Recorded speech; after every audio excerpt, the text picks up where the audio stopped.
So today I want to focus on how to handle a larger amount of flowers that you want to produce at one time. So I am working on a project that is going to be 36 roses, 3 different kinds of roses. So I kind of work in an assembly line manner. First thing is always to make my paper.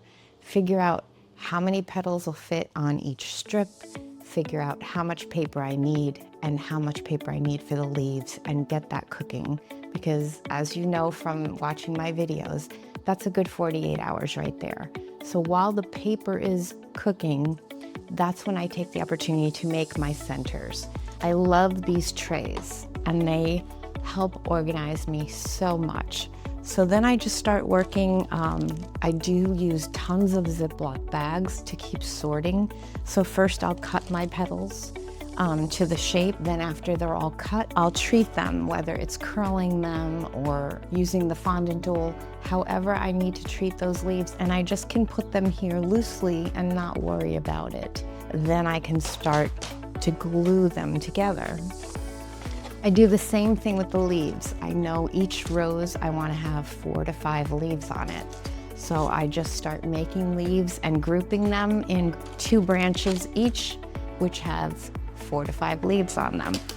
So I'm always working in production mode so that honestly it gets to the point where I could be working on flowers for a week and no one really knows it, and then all of a sudden they kind of bloom in one day because all the parts are ready, and that's when you're just gonna glue them all together. So I'm gonna keep trucking away. I have to finish these garden roses to make 12 of them, which I'm prepared for. And then I'm going to move on to the Sweetheart roses and then on to the Eden roses. So I hope you take this journey with me. So let's get started. So this is my 3rd batch of paper. Specifically, this is the paper that I custom colored from white paper into yellow paper. And I've just been reusing the same pieces of parchment paper, so I'm not wasting.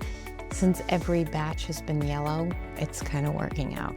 And I'm also not doing this setup every time for each batch. I'm just every 48 hours, I'm rotating it. So I'm really like, the boards are staying set up. I put the next batch of paper out and cover it all back up again for 48 hours. So my kitchen has looked like this for a week, but now all the paper is pretty much made, as well as the leaves are in this batch. So I think I'm in good shape now for the 36 roses, 3 different types of roses. So I just wanted to take you to where we are at this point. I have my 12 garden roses complete. I like to keep them in the bags while I'm finishing the others so that, God forbid, nothing happens to them. These are all the leaves that are now set in groups of 2. These are the Sweetheart roses. So as soon as these leaves get attached to these stems, these are also done. And that just leaves the Eden roses.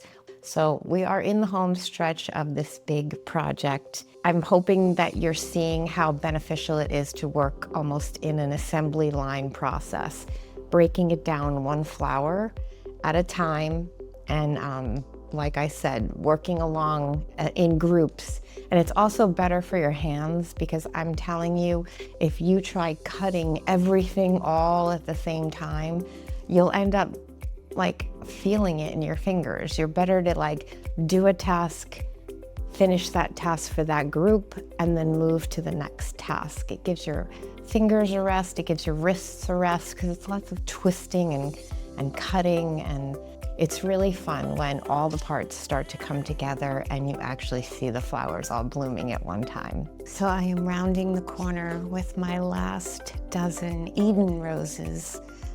Just finishing the petals. I'll need like 9 sets of leaves, and then this project is done. So in the home stretch, keep watching reality TV and drinking tea.